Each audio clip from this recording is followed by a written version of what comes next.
This is NHTV2, North Haven Government Television, a service of North Haven Community Television. The following program is brought to you through the support of the town of North Haven. Good evening and welcome to the February 25th, 2025 meeting of the North Haven Board of Police Commissioners. My name is Larry Lassoff. I'm the chairman. To my left is Vice Chairman Bob Hannon. To his left is Commissioner Paul Wyman. To my right is our Secretary Mark Calafiore. And to his right is Commissioner Alden Mead.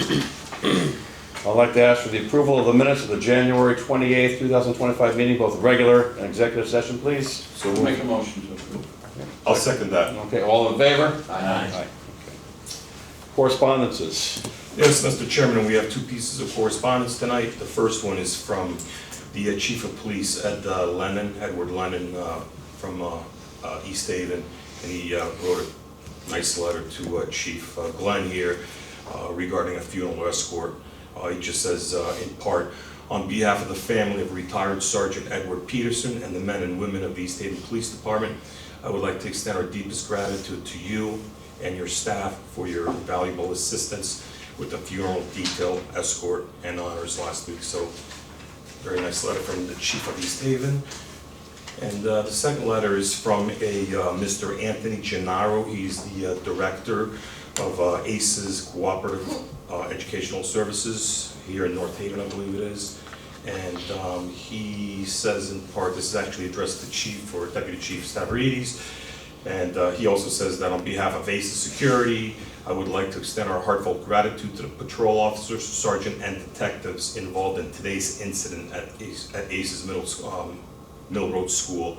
And that happened on January 27th. He doesn't really go into details to what happened, but he wants to thank the officers, the patrol officers, the sergeants and detectives, and in particular, he wants to thank, sincere thanks to Detective Guidon, now Sergeant Guidon. So, again, a nice letter from the director of ACES for an incident that happened, and that's it, Mr. Chairman. Thank you. Okay, for Chairman's report, I'd just like to mention that last month's meeting, there was a beautiful ceremony here to celebrate and recognize the police, fire, and dispatchers who were the aid of Alex Hernandez. I'm sure Chief may talk about that a little bit. Also, there was a budget workshop, which I was unable to attend, but I understand that the two to my left were able to be in attendance for the budget workshop that the Chief presented quite eloquently, as always. So thank you, good job. I heard great things about it. Just a reminder to the public that there's a lot more bikers and walkers now, and be careful when you're driving as the snow is now melting, thank goodness, but just watch where you're driving, please. And my usual reminder to lock, please, your cars, your homes, and your sheds, just as a preventive measure. With that being said, I'll turn it over to the Chief, please. Thank you. I'll start with the budget. At the end of period 7, which is through the end of January, we're at 59.3% expended. This is just slightly under our self-imposed tracking. So we're in good shape going into the second half of the fiscal year. Overtime still being tracked. That's the biggest driver. That's keeping us so close to being on track to 100%. Especially as I've been saying the last year or so, being short with dispatchers. It's driving a lot of overtime. Today we interviewed a group of dispatchers. We have a few more days of interviews. We're currently down to just 6 full-time working here. We're budgeted for 8, so we hope to be able to fill those positions over the next few months. Next year's budget requests were submitted. As the chairman said, the budget workshop was February 19th. Thank you for those who were able to attend. Between now and the town meeting, the Board of Finance will look to make cuts where they feel appropriate. Does anybody have any questions as far as the current budget or the budget for next fiscal year? No questions. Under traffic, last month, the commission approved no parking signs on Sackett Point Road from State to Massimo. Our traffic sergeant met with Department of Transportation. There's going to be a substantial amount of work being done on that stretch, so they are mapping out the exact locations that would be in our benefit. So they're not in yet, I don't believe, but they're still working on the exact locations. What you have this month in your packets is a report that Sergeant DePascal has submitted to me with some recommendations.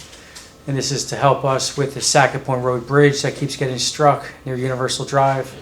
In the last 10 years, I believe the report says there were 37 crashes into that bridge. We were finally able to get some communication with Department of Transportation Rail Division as well as CSX, who owns the tracks, so we're making some progress there.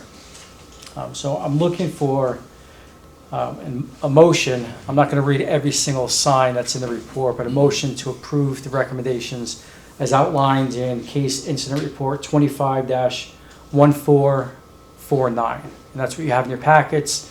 It's good, clear signage leading up to the intersection, giving trucks the ability to turn off the road before they get there. More clear markings on the pavement as well as the side of the roads. So the markings would be on both directions, obviously, but where do they turn off if they're coming from Maple Avenue? Yeah. Elm Street, Yeah, okay.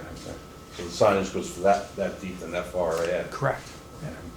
Well, it's a common sense thing. I would think that we should approve, make a motion that this time should be approved and preventative for everybody, traffic, every wear and tear on the bridge, the whole bit. Is the bridge going to be repaired at some point? That's what I understand, that at some point it's going to be replaced or raised, or you don't know? I don't believe so. There's no plans to raise it.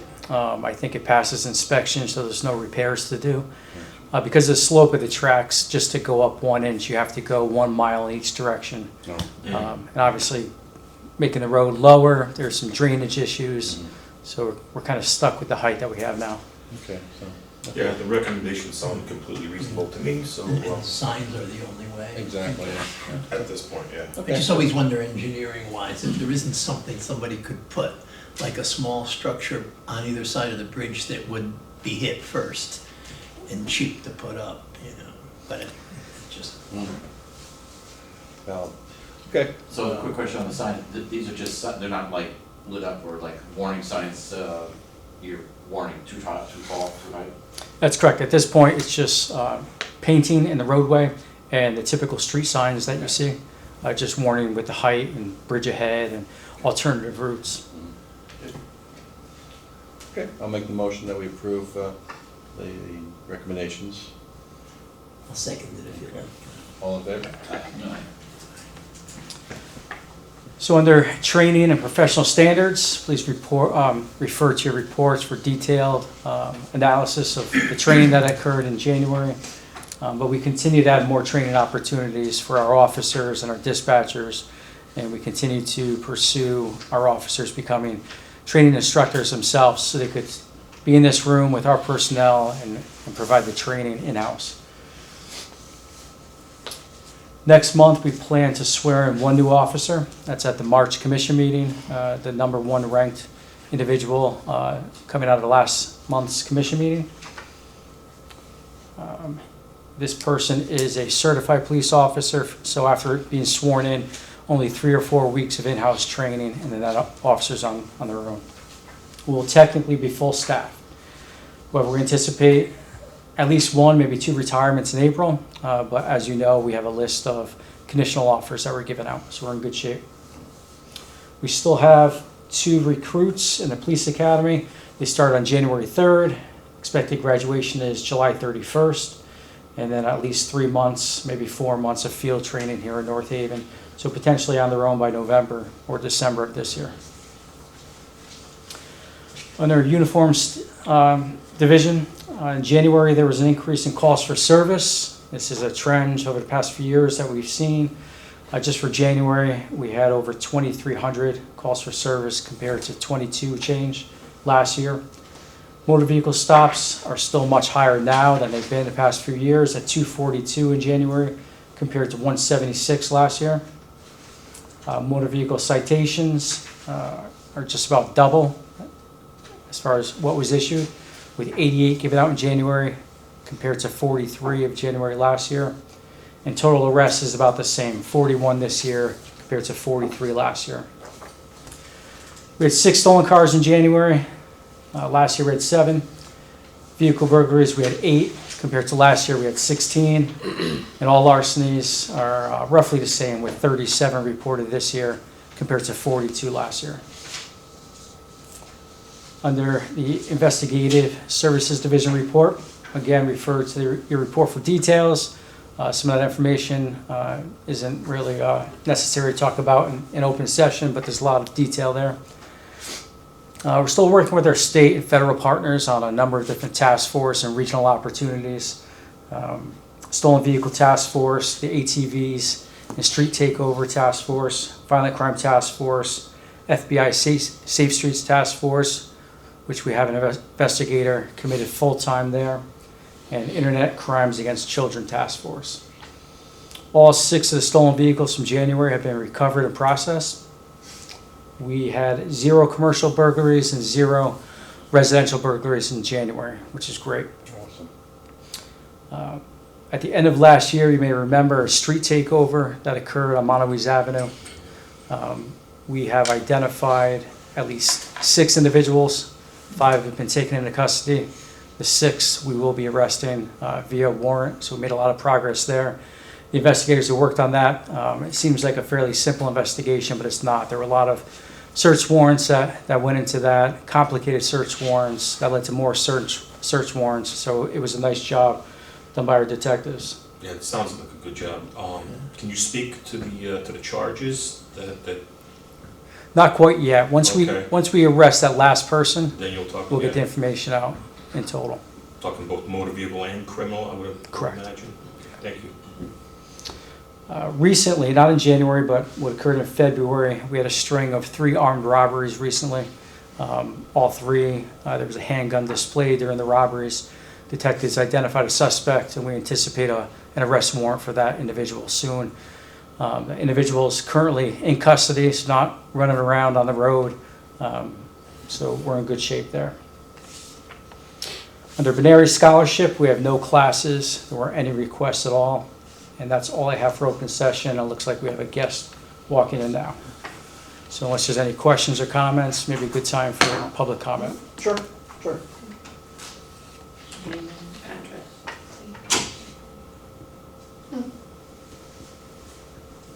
Come on in and sit down. I think you're just in time. You're just in time, exactly. We'll give you an opportunity to get ready, and we're all set for public comment. I love I'm on the only. That means you're the best.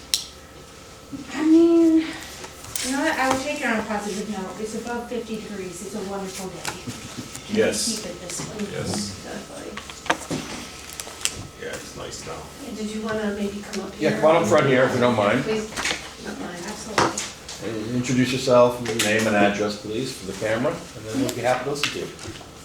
I'm just gonna hand these out. Sure. Mark said y'all lost my lovely packets last month. Yeah, I have everything here now. Same, I've got it. Okay, awesome.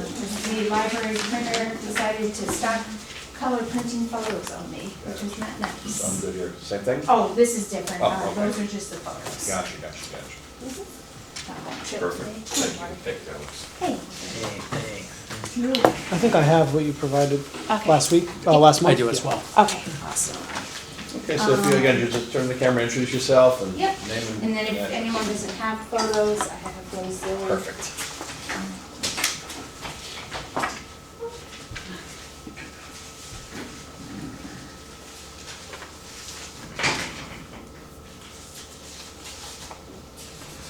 Oh, such lovely seats.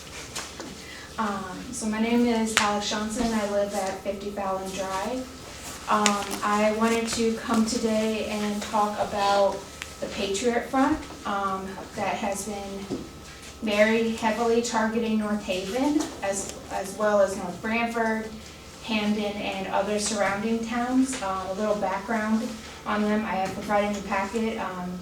SPLC on the front of your packet stands for the Southern Poverty Law Center, which identifies them as a white nationalistic hate group that broke off from the Vanguard America in the aftermath of the deadly Unite the Right rally in Charlottesville, Virginia of August 12, 2017.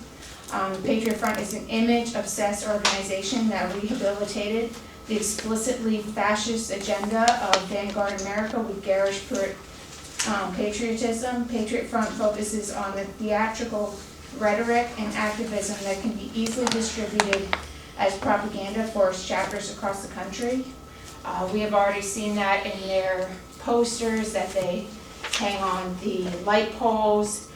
Recently, they have switched from from their very racist, very words I don't know if I can say on camera because there's children watching, to what seems more like innocently smaller stickers with the entire purpose of propaganda and recruitment. A very important thing to understand about their background is that they were started by Thomas Russo, who is one of the original members of Vanguard America. When he started the Patriot Front, he was 18 years old. Their target audience is white males from 18 to about mid-30s.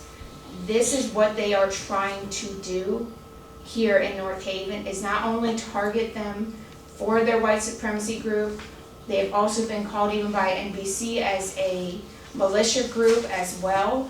They are often carrying their weapons, they are often armed with metal shields, they are extremely violent, and they also have cult-like tendencies. You can read even further in the Southern Poverty Law Center where they have requirements that their members have to post a certain amount of hateful rhetoric on their social media. They have to hang a certain amount of posters, hang a certain amount of stickers. And it's not a suggestion, they actually require it, almost as in a gang cult-like atmosphere. So they are looking for angry, disenfranchised youth here in North Haven to join their ranks, as well as gain what their objectives are, which are their beliefs. If you can read the first page that I highlighted, they are anti-democracy, anti-government, they want to overthrow the government. Some of you are missing the second page, I apologize. But they even say, and this is from their manifesto, an African, for example, may have lived, worked, and even been classed as a citizen in America for centuries, yet he is not American. He is, as he likely prefers to be labeled, an African in America. The same rule applies to others who are not of foundling stock of our people, as to those who do not share the common unconscious that permeates through our greater civilizations in the European diaspora. They are extremely anti-immigrant, they are extremely racist. If you dive a little bit deeper into the packet, there's an entire article about a black man in Boston that was completely unprovoked. It was just a group of them passing out their propaganda, saw him and targeted, attacked him, and almost killed him. And they did this with the sole intention of making social media propaganda, which is one of their big recruitment tactics, to encourage other people to do this across the country. So they might be hanging posters, they might be hanging stickers, but they are opportunists at heart. And one of the recent stickers was on the bus stop over here right in front of Town Hall, which is very terrifying since we have a very multicultural group that studies at the phlebotomy school right there. If someone had been waiting late night for the bus stop and someone had just one of them decided to hang a sticker and saw them, that they could have taken that as an easy opportunity of violence, of using it again for their propaganda. Also, their second co-founder of the group is actually, I apologize, I lost the page.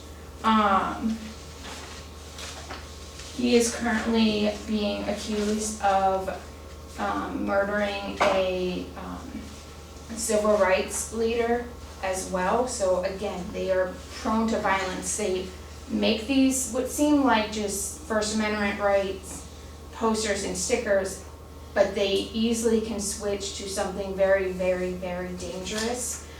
They were part of the group that tried to riot in Idaho at a pride event for families. They had smoke grenades, they had metal shields, they had reinforced baseball caps. They were also, Alex, can I interrupt you for a minute? yes, Instead of going through all, we get the gist of this, obviously. Yes. It's hatred. yes, None of us here condones it, I understand. obviously.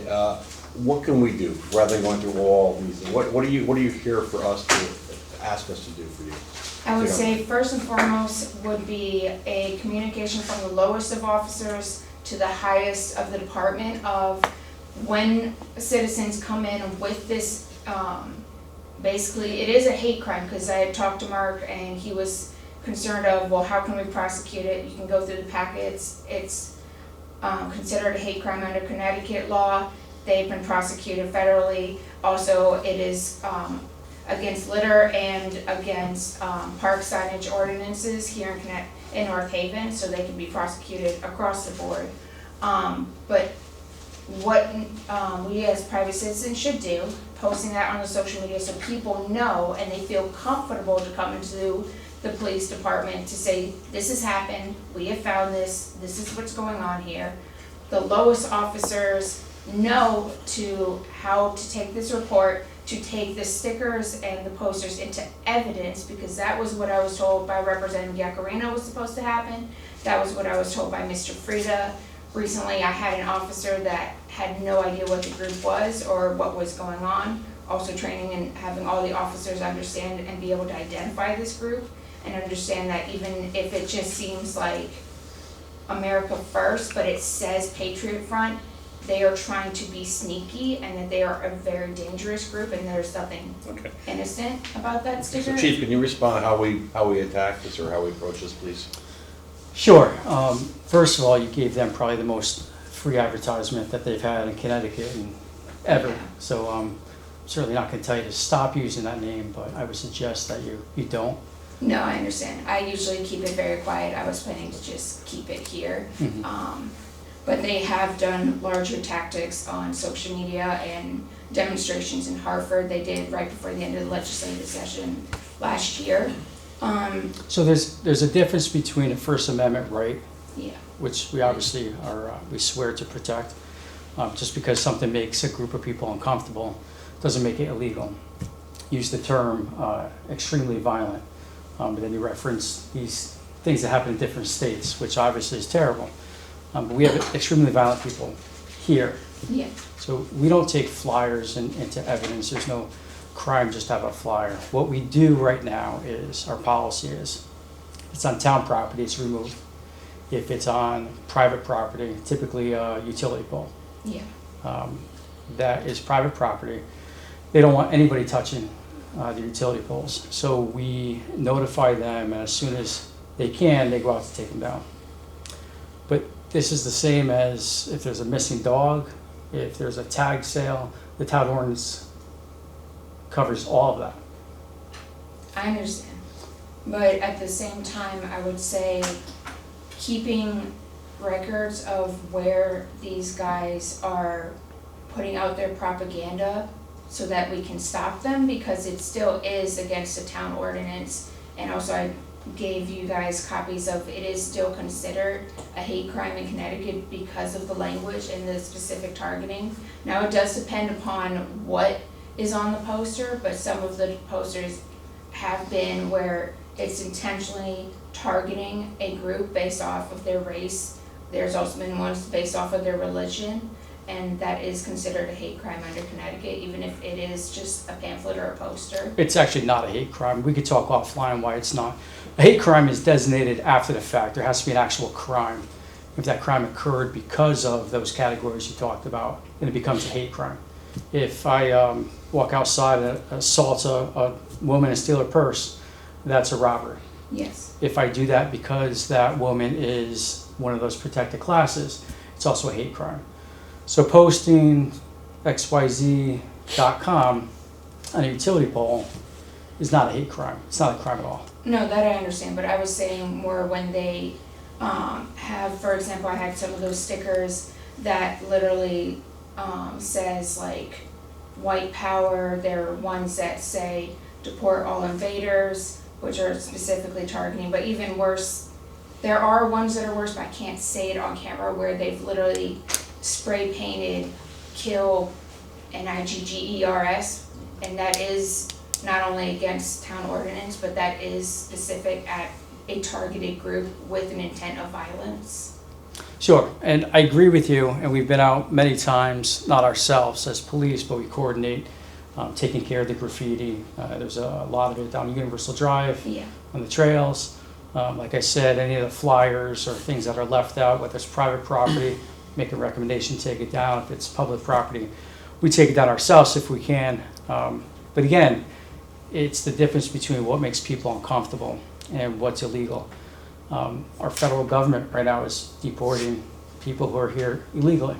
So if a group of people get together and they believe that strongly that that's what should happen, it doesn't become illegal just because the verbiage they use or where they came from. I think one of the things you said when you talk about violence, at heart, we can't arrest people for having bad thoughts at heart, you know. I understand that. Well, I was also going to ask is that the federal, well, I don't know about it with this current administration, but so far up to question mark right now, the federal government and the FBI have been tracking this group and have labeled them as domestic terrorists. Also, the Attorney General has been tracking them as well. So I was going to ask, even if it's not a crime, but at least tracking where they're doing these, when they're doing it, and communicating across departments allows us to know where their movements are and when they might target next. Because it's still breaking an ordinance and we can still prevent it, but also it allows us to know where, okay, if they're centering around, because data always shows on a map, if they're centering around a very specific location often, it can help us have an idea of maybe where we need to increase security if they try to do a demonstration like they've done in Philadelphia, in Boston, in Idaho, in Texas, and actually frankly a lot more places across the country. They hung their posters the day before North Haven Pride, and since 2022 they have upped their, and it's extreme violence with they have been pressed with conspiracy to riot, they have beat people, they have terrorized people and have them trapped in buildings for specifically being LGBTQ+, and I'm very concerned about North Haven Pride and us at least upping our security, especially if all of a sudden we start seeing their stickers, their posters, in case they are planning something we don't know about, especially since we have so many children there. I think we're all on the same page. We all are very concerned about the bigotry, the hatred in this country, and we certainly don't want it here in our community. And we have the cooperation of the First Selectman's Office, as well as the Police Department, and certainly the board, 100%, because we all have the same thought process. We don't want to have this happen around here. So we're going to do the best we can with the advice of the chief and deputy and the First Selectman to do what we can to keep this community as safe as we possibly can. I think we all appreciate you coming down here because, you know, Yes. you came in last month and we were just really busy. So No, it's okay. you came back this month and, you know, we all share the same concern. We want to be safe, we want to be happy. Yeah, and it's just, the biggest thing is And that just means everybody. communication. That means Yeah. everybody, okay? Yeah. So, And if you want to talk about more details or any more Yeah, that detail would be great. offline, I think it'd be more productive than. Yeah, having a absolutely. meeting. Yeah, just reach out and we'll set up a meeting. Yeah, do you have a card? Because I'm gonna rush over to the town hall meeting. Vote. You could write it down, policeadmin@northavenpd.com.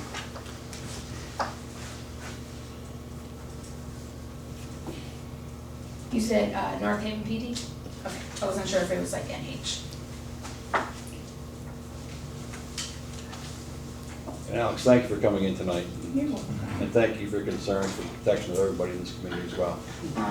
Yeah, and it's something I'm very passionate about, but also, if the last comment, I would say a third of families didn't come to last North Haven Pride Festival because Patriot Front hung their posters and they were afraid of them doing a similar thing they had done in Idaho. So I just want everyone to be able, and I mean everyone, just be able to go to Pride, or if we have any multicultural events, feel safe and welcome in this town. If any And- event at all, whether it be a Yeah. parade, whether it be a Yeah. fair or an event like this, so. Yeah, exactly.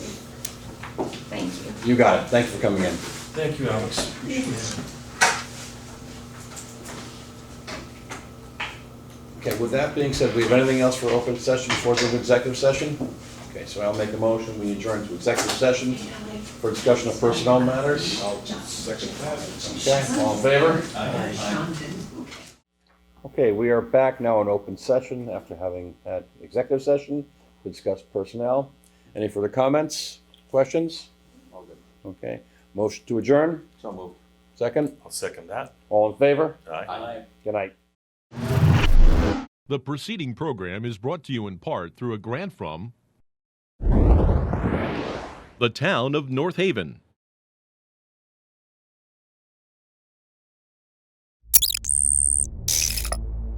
Watch town meetings or other videos on demand at nhtv.com.